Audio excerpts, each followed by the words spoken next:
طيب. بسم الله الرحمن الرحيم، الحمد لله رب العالمين، والعاقبة للمتقين، وصلى الله وسلم وبارك على نبينا الكريم محمد بن عبد الله الأمين وعلى آله وصحبه أجمعين. اللهم علمنا ما ينفعنا وانفعنا بما علمتنا وزدنا علما ينفعنا في الدنيا والآخرة يا كريم. Assalamu alaikum wa rahmatullahi wa barakatuh, queridos hermanos y hermanas. Bueno, primero de todo agradecer a Allah Azza wa Jal que nos ha permitido poder organizar estas reuniones y agradecer a todos aquellos que han facilitado poder organizarlas, entre ellos el hermano Abdullah Savage Petrov, pido a Allah que le recompense.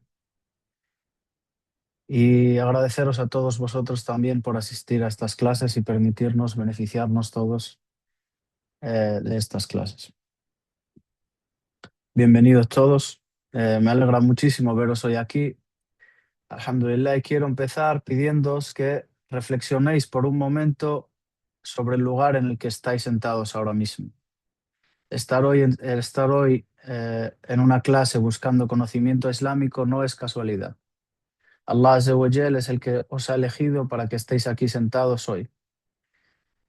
Yani, de entre tantas cosas que podríais estar haciendo con vuestra vida y vuestro tiempo, perdiendo el tiempo, como hacen muchos chavales con el teléfono, incluso en Ramadán, scrolleando a lo loco, Allahu al-Musta'an, y perdiendo hasanat muy importantes. Hoy es un día muy importante, no solo porque comenzamos con este libro de fiqh y estáis aquí sentados conmigo para aprender, inshallah azza wa jal, yo soy el que más se beneficia de eso en primer lugar, sino que es Ramadán y es un tiempo muy, muy especial para hacer todo tipo de buenas acciones y adoraciones, y la búsqueda del conocimiento es la mejor adoración voluntaria que puede hacer el ser humano, mejor incluso que la oración.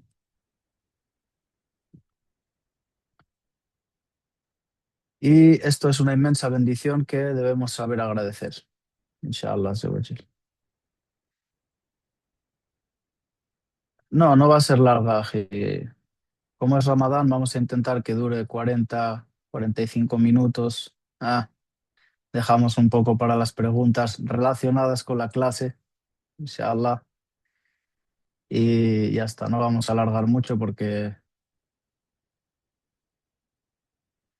eh, después la gente ya no abarca lo que se dice. No. Bueno, en este curso vamos a emprender un viaje fundamental para nuestra religión.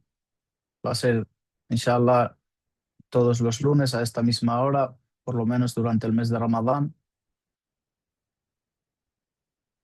Y para ello hemos elegido un excelente compañero de ruta que es el libro Manhaj al-Salikin wa Tawdih al-Fiqh fi ad-Din, que significa la metodología de los caminantes y la clarificación de la jurisprudencia en la religión. Su autor es el Sheikh Abdurrahman ibn Sa'di, rahimahullah, que fue uno de los grandes sabios de la península arábiga en el siglo pasado y famoso no solo por su profundo conocimiento, ya que es el autor de uno de los tafsir del Corán más accesibles y más fáciles y más bonitos, eh, con los que más se disfruta cuando lo lees, sino que también fue maestro de grandes eruditos contemporáneos como por ejemplo Sheikh Mohammed bin Salih al-Uthaymin, rahimahullah ta'ala. Y él Sheikh Mohammed bin Salih al-Uthaymin es como una copia de Sheikh Abdurrahman bin Sa'di.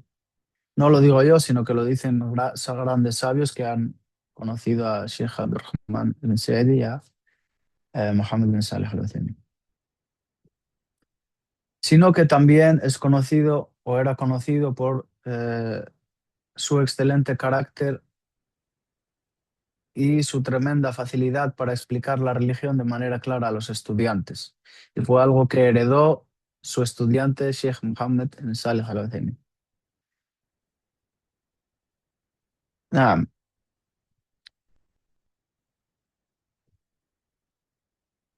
eh, para valorar realmente este libro y este camino, estas clases que vamos a ver, debemos hacernos una pregunta esencial, que es ¿qué es exactamente el fiqh? ¿Qué es lo que vamos a estudiar?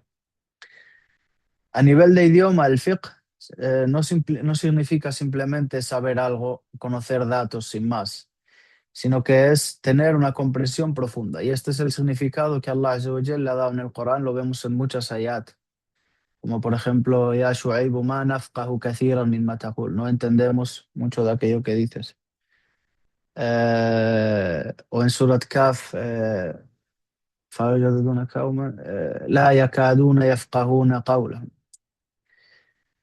Y la ágil. Hay muchas ayat en las que se menciona esta palabra con este significado. Es decir, es una comprensión profunda de algo.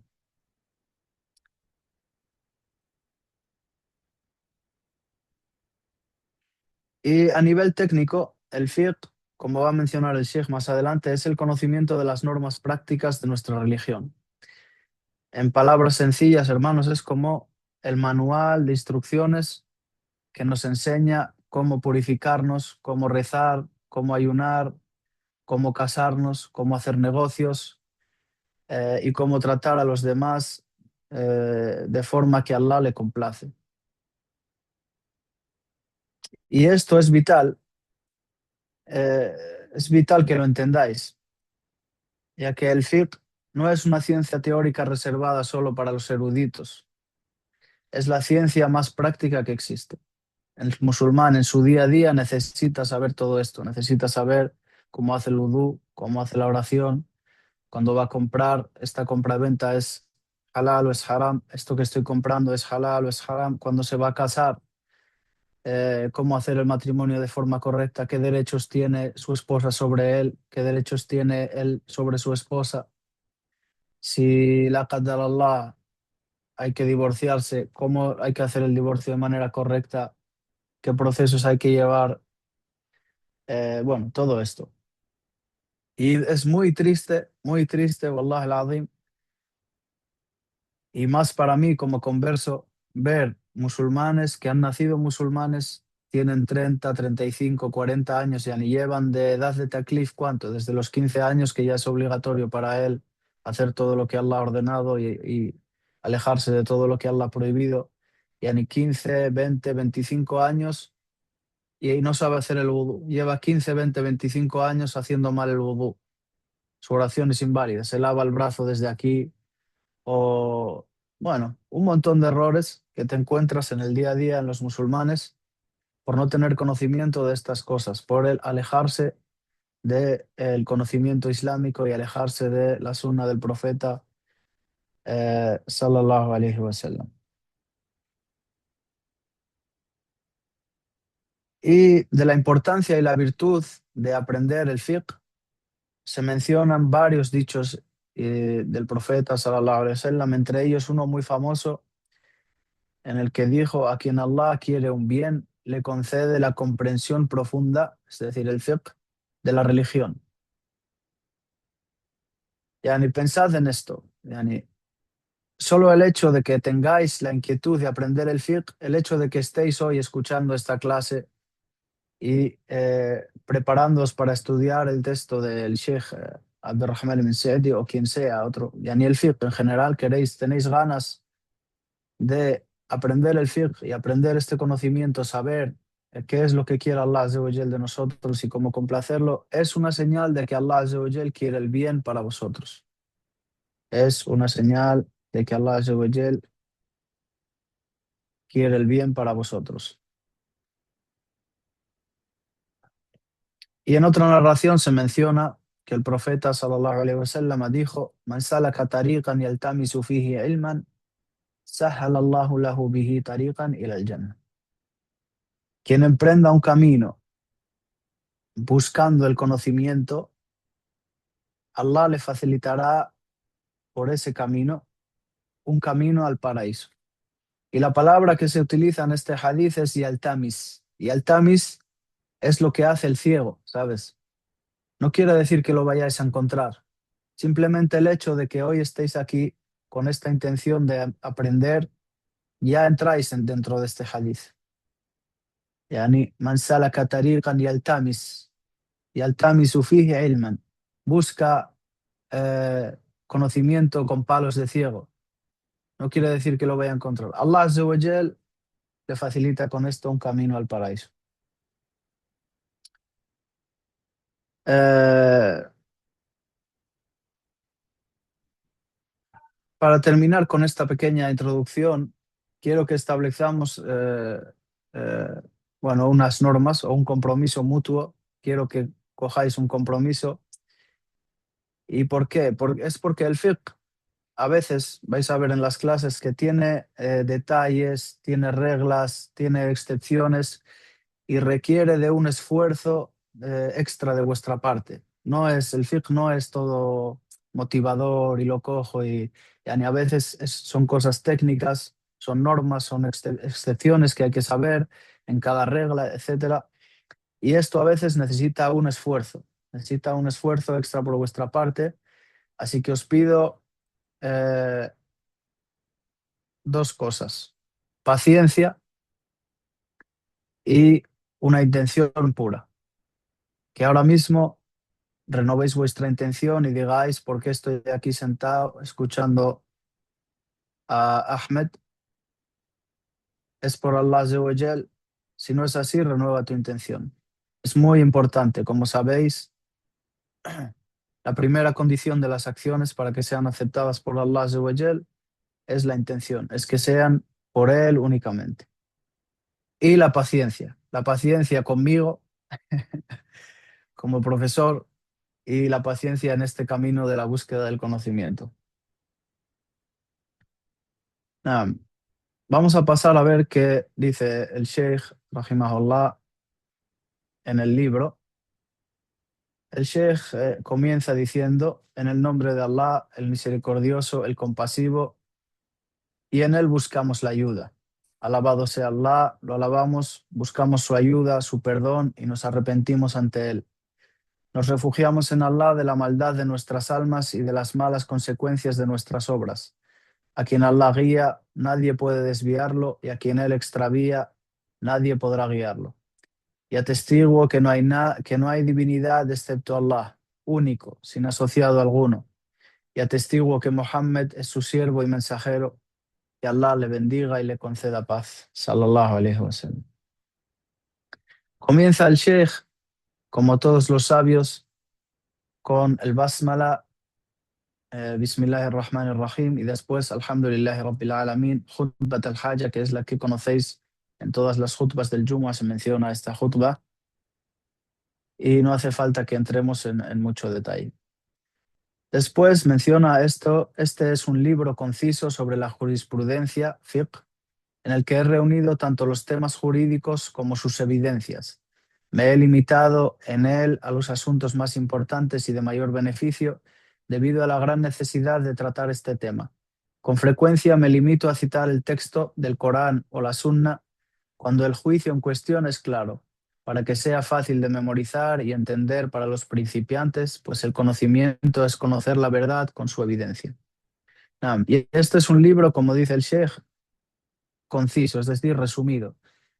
Son pocas palabras que contienen muchos significados. Inshallah, podremos llegar a entender parte de ellos, inshallah. En el que ha reunido los juicios, los temas jurídicos como sus evidencias. Y esto es algo que es,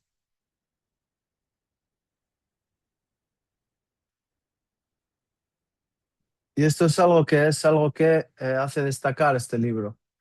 Y por eso lo he escogido. Tenía en mente otro libro, pero creo que este es más adecuado para vosotros, ya que el Sheikh no solo menciona los juicios, ya ni los temas jurídicos, dice esto es así, como pasa en muchos libros para principiantes en el fiqh, sino que también menciona sus evidencias. Y esto es muy importante y creo que es algo que lo hace pesar en la balanza a la hora de escogerlo. Me he limitado en él a los asuntos más importantes y de mayor beneficio debido a la gran necesidad de tratar este tema. Este libro va a recoger simplemente lo más importante del fiqh. No te va a hablar sobre ramas de algunos asuntos, cosas muy específicas, no. Vamos a hablar sobre lo más importante, lo que necesitáis en vuestro día a día o la mayoría de musulmanes necesitan en su día a día o alguna vez en su vida o en alguna época de su vida y de forma sencilla, inshallah.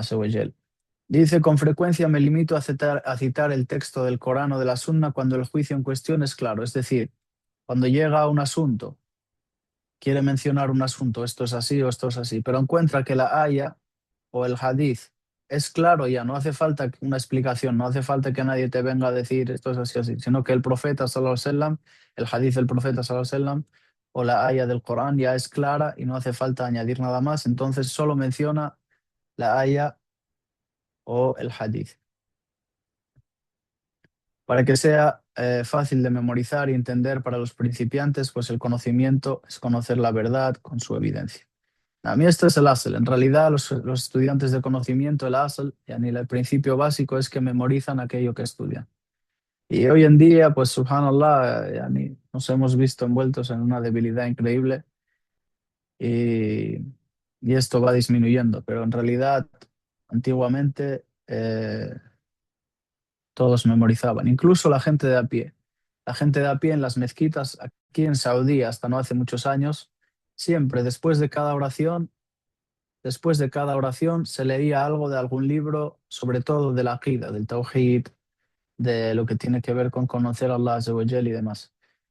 Y la mayoría de la gente de a pie, de lo que se llama el populacho, por decirlo de alguna manera, la gente que no son estudiantes de conocimiento, trabajan en su día a día, se pasan el día en su negocio, en el mercado, vendiendo, comprando, yendo, cargando y demás. La mayoría de ellos memorizaban los libritos pequeños que tienen que ver con la aqida y las pruebas de la creencia y conocían muy bien a Allah Azza wa Jal y conocían muy bien el Tawhid y conocían muy bien el Shirk y conocían muy bien aquello que disminuye el Tawhid para evitarlo. Wallahu al-musta'an. Hoy en día también se está perdiendo eso y os invito a que emprendáis este camino desde aquí porque sí, está claro que todo el mundo no tiene tiempo para ponerse a buscar el conocimiento y dejar todo y emprender un camino de 5, 6, 8, 10 años, dedicarse a estar entre libros y buscar el conocimiento de esta manera tan profunda. Y eso no es obligatorio, en realidad, pero sí que es obligatorio que conozcáis a vuestro Señor, que conozcáis a Allah Azza wa Jal, que conozcáis aquello que os ha hecho obligatorio, que conozcáis aquello que os ha prohibido y que conozcáis sobre todo el shirk y aquello que disminuye el tawhid para poder evitarlo. Es lo más importante. Depende de ello que vayáis al fuego o al infierno. Entonces es muy importante. Esto ya ni es una búsqueda del conocimiento mínima que todo musulmán debería hacer en su día a día y conocerlo muy bien. Después menciona el Sheikh, el fiqh es el conocimiento de los preceptos jurídicos secundarios del Islam basados en sus evidencias, el Corán, la Sunna, el consenso, es decir, el ijma, y la analogía correcta, el qiyas sahih. Dice el Sheikh, el fiqh es el conocimiento de los preceptos jurídicos secundarios del Islam. Porque yani el furu se llama, se dividen en el usul o el furu, las bases y los preceptos secundarios. Las bases son la creencia y la creencia los sabios lo han dividido en otros libros aparte, parte del fiqh, debido a su gran importancia, como he mencionado antes, ya que quien lleva la contraria en estos asuntos puede caer en la incredulidad, puede caer en la vida, y son temas muy importantes, entonces se tratan en libros independientes. Por eso el fiqh, lo que conocemos como el fiqh hoy en día en el tecnicismo, es todo aquello que tiene que ver con los preceptos jurídicos secundarios, es decir, la purificación, la oración, el zakat, el ayuno, el hajj, las compraventas, el yihad, el matrimonio, los juicios, las penas legales y demás. Todo eso se consideran eh, los preceptos jurídicos secundarios. Pero el fiqh, en su significado general, dentro de la religión, comprende también conocer a Allah Azza wa Jal y el Tawhid, comprende todo. El fiqh fi din, el que se menciona en el hadith, "Ma yuridillahu bihi khairan yufaqihu fi din", aquel que Allah quiere para él un bien, le hace comprender de manera profunda la religión, le da esa comprensión correcta de la religión. También abarca el Tawhid, conocer a Allah Azza wa Jal y demás. Menciona el Sheikh, me limitaré a las evidencias más conocidas para evitar extenderme demasiado, y si la cuestión tratada es objeto de desacuerdo entre los sabios, me limitaré a mencionar la opinión que considero más acertada según las evidencias legales. A mí esto es algo muy adecuado para la gente que son principiantes en el estudio del fiqh, o ni siquiera son estudiantes de conocimiento, sino que son gente de a pie, como quizás alguno de vosotros que tiene su trabajo, su día a día y demás, no se dedica exclusivamente a buscar el conocimiento. Entonces, lo más adecuado para él es que se le mencione el dicho que es más correcto dentro de los asuntos en los que hay quizás diferencia de opinión. Y el Sheikh en estos casos, sobre todo, adopta en este libro la opinión de Sheikh el-Islam Ibn Taymiyyah, en la mayoría de los casos. Nah. Después pasa a mencionar los cinco juicios de imposición legal. Esto es algo que normalmente se estudia en Usul al-Fiqh, no se estudia en el fiqh como tal, pero es bueno que lo menciona aquí porque eh, es algo que se debe saber. Durante el libro, mientras vamos estudiando el libro va a salir esto es wajib, esto es haram, esto es makruh, esto es masnun, es mustahab. Entonces está bien que lo sepáis y lo menciona de forma muy resumida, simplemente para eso, para que tengáis una idea de qué es el wajib, qué es el haram, qué es el makruh, qué es el masnun, qué es el mubah. Y dice el sheikh, los preceptos legales son 5. Lo obligatorio, el wajib, es aquello por lo que quien lo cumple es recompensado y quien lo abandona es castigado. En el wajib es aquello que Allah Azza wa Jal lo ha pedido de una forma categórica, y quien lo hace es recompensado y quien lo deja es castigado o merece ser castigado. Y el haram es lo contrario a esto, es decir, es aquello que Allah Azza wa Jal ha prohibido de forma categórica, quien lo hace merece ser castigado y quien lo deja merece ser recompensado. Lo desaconsejado o makruh, dice el Sheikh, es aquello por lo que quien lo evita es recompensado y quien lo hace no es castigado. Yani, viene en la Sharia la petición de evitar esto, pero no de forma categórica. Eh, entonces, dice el Sheikh, es aquello por el quien lo evita es recompensado. Es decir, si tú evitas esto con la intención de complacer a Allah Azza wa Jal y la intención de seguir al mensajero de Allah sallallahu alaihi wasallam, entonces eres recompensado. Y quien lo hace no es castigado tampoco. Yani, no, perdón que se me bajó el chat.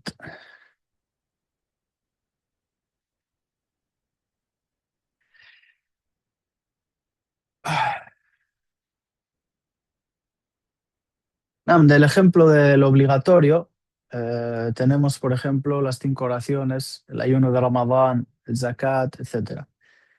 De lo haram, por ejemplo, beber alcohol, el robo, la mentira intencionada, etc.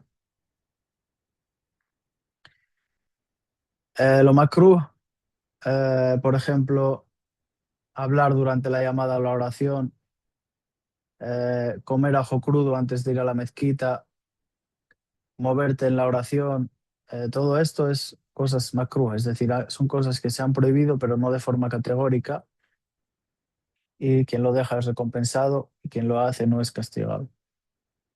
Después tenemos el masnun, lo recomendado. Masnun también se llama el mustahab, el mandub, yani, tiene varios nombres, entre ellos el masnun o el mustahab. y es lo contrario a lo desaconsejado. Es decir, es aquello por lo que quien lo evita, perdón, es aquello por el quien lo hace es recompensado, pero quien lo deja no es castigado. Y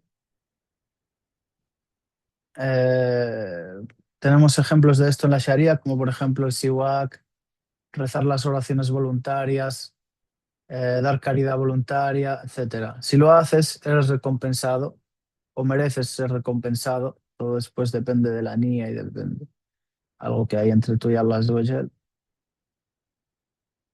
Pero quien lo deja, no lo hace, tampoco es castigado. Siempre, yani, si cumples con lo obligatorio, inshallah es suficiente. Después dice, lo permitido, mubah, es aquello cuyo hacer y dejar son iguales sin recompensa ni castigo. Ah, yani, es decir, lo permitido es aquello en lo que el legislador ha dado libertad de elegir entre hacerlo o no hacerlo, sin elogio ni censura. Y ejemplos de esto es comer, dormir, viajar, hablar. Bueno, comer, comer y dormir hasta cierto límite. También tu cuerpo tiene un derecho sobre ti, como ya sabéis. Pero comer, dormir, viajar, hablar, etcétera, como hemos dicho, siempre que no estén ligados a algo prohibido o recomendado también. Hay cosas de estos mubahat que son recomendados. Y estos actos, el mubahat, son cosas que aquella persona que es inteligente puede convertirlo en un acto de adoración simplemente con la intención que él pone. Es decir, aquellas acciones que son, eh, como pone aquí, simplemente son permitidas. Yani, lo haces o lo dejas, es igual. Si lo haces con la intención correcta, eso se convierte en una adoración por la que eres recompensado. Por ejemplo, comer.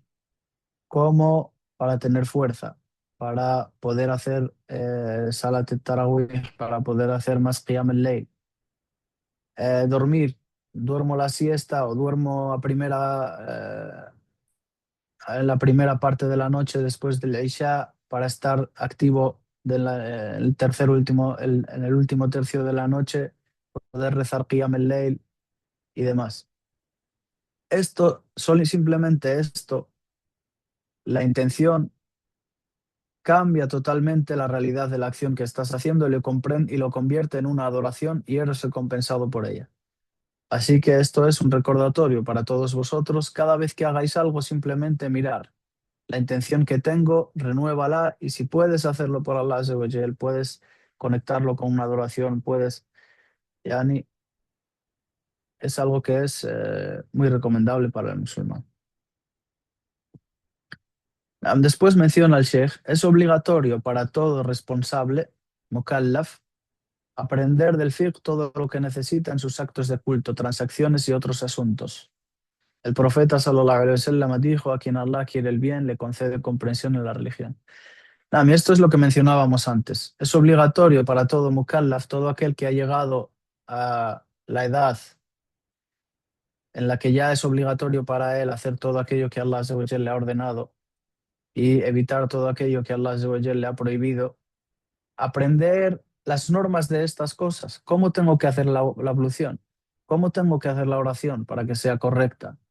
Si estoy en una situación que no es lo normal, estoy de viaje, ¿cómo tengo que rezar?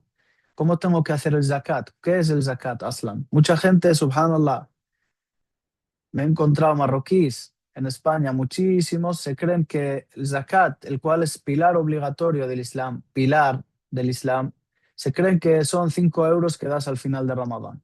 Subhanallah. Yani, hasta ahí hemos llegado, ni siquiera el pilar del Islam sabes qué es. Ya no te digo que sepas hacerlo de forma correcta, por lo menos la purificación saben lo que es el wudú, saben lo que es el ghusl, la oración saben lo que es. Que no lo hagan de forma correcta o tal, vale, pero el zakat, ya ni siquiera sabes lo que es. Está claro que esto ya ni deja clara la debilidad que tenemos hoy los musulmanes y el desapego que tenemos por el Corán y por la Sunna y el conocimiento y el apego que tenemos por la dunya, porque no nos ha ocupado de encontrar el conocimiento y de saber estas cosas más que la dunya. Wallahu al-musta'an. Entonces, dice el Sheikh, es obligatorio para todo mukallaf, yani aquel que ha llegado a el bulugh, yani ha llegado a la edad esta, aprender todo lo que necesitan sus actos de culto, transacciones, también cuando vas a comprar, a vender, las compraventas que son válidas, en las que hay riba, qué es la riba. Sobre todo aquellos que son comerciantes deben aprender esto. Es obligatorio que lo aprendan. Y otros asuntos, como por ejemplo casarte, etcétera. Y menciona el hadith del profeta sallallahu alaihi wasallam que hemos mencionado antes, eh, a quien Allah quiere el bien, le concede comprensión en la religión. Entonces, que hoy estéis aquí, hermanos, alhamdulillah, es un signo de bien, es un signo de que Allah Azza wa Jal quiere el bien para vosotros, no porque estéis en esta clase en concreto, ni porque estéis escuchándome a mí, que en verdad yo no, tampoco tengo mucho peso, ni mucho valor, ni mucho conocimiento, pero es vuestra intención. Que vosotros habéis tenido la intención de sentaros hoy aquí y decir, bueno, voy a escuchar a Ahmed a ver si me beneficio de algo, inshallah. Azza wa Jal. Ya es un signo de bien, es un signo de que Allah Azza wa Jal quiere el bien para vosotros, inshallah. Azza wa Jal. Eh, ¿Cuál es la cantidad mínima para el zakat? La cantidad mínima para el zakat en el dinero depende del valor del oro de cada día. Nah, son como 85 gramos de oro. El valor de 85 gramos de oro, si tienes ese valor, 85 gramos de oro, ¿cuánto es ahora? Son como 8.500 euros, Dani. Si tú tienes acumulados 8.500 euros o más durante más de un año, pasa un año, entonces tienes que dar el 2,5% de eso. Y está relacionado directamente con el valor del oro, siempre. Si el oro cae, el monto mínimo cae. Si sube, sube. En teoría el zakat es el 2,5% de lo ganado en el año. No, de lo acumulado, no de lo ganado. Si tú, por ejemplo, yani ganas 100.000 euros al mes, mashallah, tabarakallah, pero tienes una vida que, mashallah, gastas, alquilas un chalet en la playa por 50.000 euros al mes en Dubái y el resto te lo gastas y das sadaqa y tal, y al final del año no tienes nada, no guardas nada, ni mes a mes, no te queda nada. Cada mes vives con esos 100.000. No tienes, no es obligatorio para ti sacar el zakat.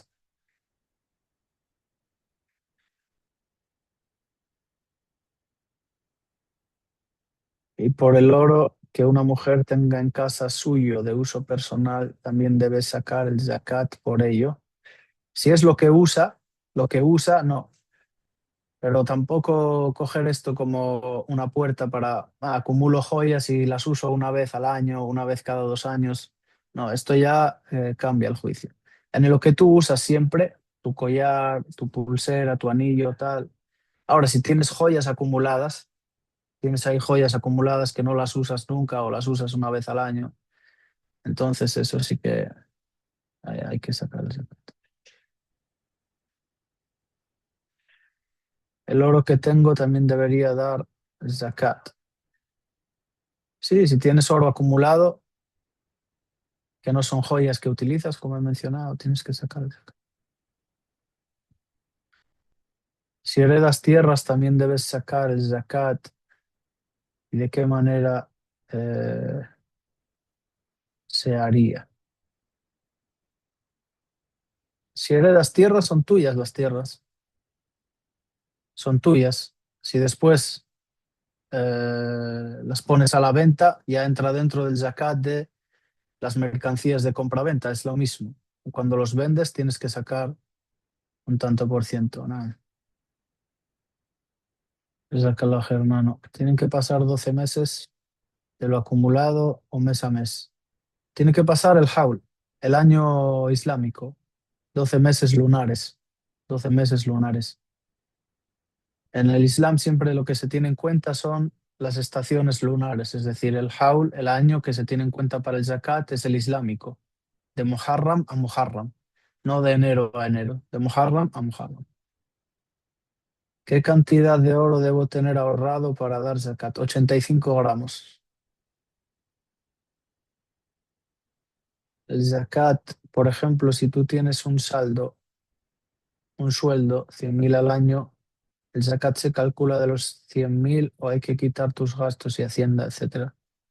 De lo que acumulas simplemente. Los gastos no tienes que sacar el zakat de ellos.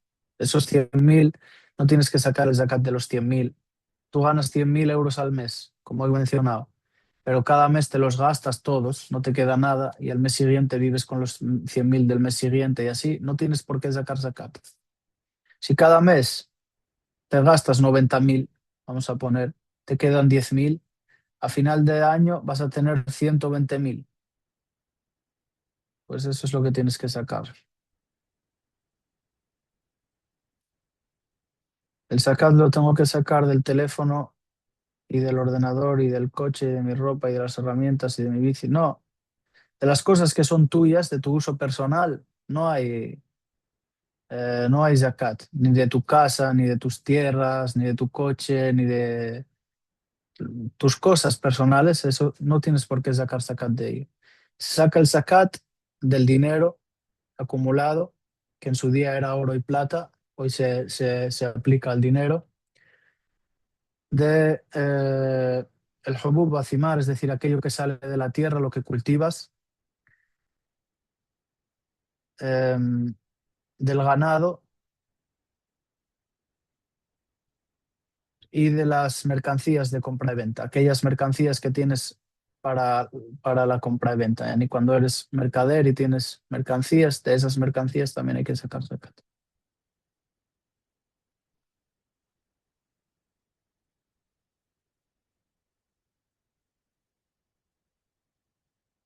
Pero 85 gramos si tienes oro de 24 quilates, ¿no? ¿O es falso? Ya, ni sí, se supone que es el oro puro, ¿sabes? De 24 quilates. Lo que pasa es que, bueno, en realidad si tienes 21 quilates, la diferencia es tan pequeña que, bueno, en realidad yo creo que lo mejor es ser precavido y si tienes 85 gramos de oro, ya está, sacas el zakat, inshallah. Si yo tengo oro ahorrado y mi esposo otra parte, si los dos tenemos lo acumulado, ¿se da el zakat de ello o es algo individual? Es algo individual, individual. Cada uno, los bienes de la mujer son de la mujer y los de el hombre del hombre, no, no sé, no tienes por qué. Muchas gracias, alhamdulillah. Vale, entonces recomiendas sacar zakat todos los meses y apartarlo, pero, pero por ejemplo, si es la primera vez que lo vas a hacer y lo quieres sacar antes de que termine el Ramadán, se puede calcular sobre lo que tengas acumulado, ¿verdad? Sí, en realidad no es que sacas el zakat cada mes, lo sacas de lo que tienes acumulado más de un año. Es decir, cuando pasa un año es obligatorio que saques el zakat. Pero los sabios mencionan que se puede adelantar, si lo puedes estimar, lo puedes adelantar el zakat del año. Ah, incluso de 2 años, mencionan algunos sabios. Puedes adelantar el zakat de 2 años. Si lo puedes estimar y es algo que sabes que, bueno, tienes la casi certeza de que va a ser así, puedes adelantarlo.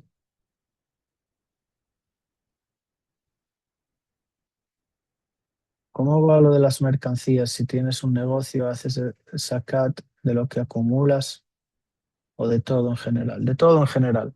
Tú cuando comienzas un negocio, comienzas con un capital base. Con ese capital base compras mercancías. Pongamos que tienes 100.000 euros y compras ositos de peluche. Compras 100.000 euros de ositos de peluche para vender por Amazon. Estos ositos de peluche pasan a valer, los has comprado en China y te han salido por 1 euro y los vendes a 10 euros.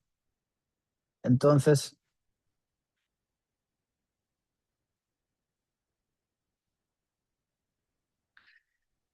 entonces, pasas a tener un patrimonio de 1 millón, ya no son 100.000, es 1 millón. Cuando pasa un año, pongamos que has vendido la mitad y tienes 500.000 euros, ya esos 100.000 del capital base ha crecido, ya tienes 500.000 euros y todavía te quedan 500, ¿cuántos? 50.000 ositos de peluche. Entonces, valoras, o bueno, digamos que de esos 500.000 has gastado y demás, te quedan 400.000. Bueno, valoras la mercancía que tienes al precio de venta, no al precio que lo has comprado tú. Valoras la mercancía al precio de venta más el dinero que tienes acumulado de esa mercancía, es decir, el capital base que ha crecido ya. Y sacas el zakat de todo eso. Ah, Si tú empezaste con 100.000 euros, por ejemplo, compraste 100.000 ositos de peluche y los tienes a la venta y no los acabas de vender, tienes 1 millón de euros en ositos de peluche, porque es el precio de venta lo que se cuenta. Entonces tienes que sacar el zakat de ese millón.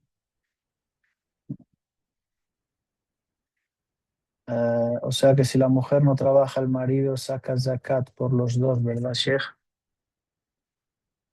No, sacas zakat, el zakat obligatorio, el zakat que es obligatorio, eh, lo saca cada uno por sus bienes. El marido saca el zakat por sus bienes y la mujer no tiene por qué sacar zakat. Si no trabaja ni tiene bienes, no saca el zakat. Ah, si te refieres a zakat el fitr, por ejemplo, el marido, yani el hombre, está obligado a sacar el zakat de todos aquellos que tiene a su cargo, aunque trabaje la mujer, aunque trabaje. Ah, vale, hermano, alhamdulillah. Si tienes una casa la cual no estás usando, se debe sacar zakat. No, siempre y cuando no la pongas a la venta. Siempre y cuando no la pongas a la venta. Tus propiedades en general no tienes por qué sacar zakat. Da igual que las uses o no. Propiedades no tienes por qué sacar zakat, excepto el oro y la plata y demás, como hemos comentado. A no ser que que las pongas a la venta, entonces entran dentro del juicio de las mercancías de compra y venta. Mashallah, jazakumullah khair, hermanos. Nos hemos extendido un montón. Nos hemos salido del tema, pero creo que ha sido beneficioso, inshallah, resolver las dudas. Y creo que vamos a dejar aquí por hoy la clase de hoy, inshallah, y comenzamos la siguiente clase con el libro de la purificación para saber cómo tenemos que hacer el wudu, ¿ok? Para saber cómo tenemos que hacer el wudu de manera correcta, inshallah, azza wa jal. Y nada, otra vez daros las gracias a todos por la asistencia y dar las gracias a Allah azza wa jal en primer lugar y al hermano Abdullah. Pido a Allah que os beneficie mucho con estas reuniones y que sepáis, vuelvo a repetir, que el que más se beneficia soy yo. Así que os doy las gracias de verdad por asistir. Pido a Allah que os afirme en este camino y os recompense por haber dado este paso y os haga de aquellos a los que les facilita el camino al paraíso por emprender un camino en busca del conocimiento. Subhanaka Allahumma wa bihamdik. Ashhadu an la ilaha illa ant. Astaghfiruka wa atubu ilayk. والسلام عليكم ورحمة الله وبركاته.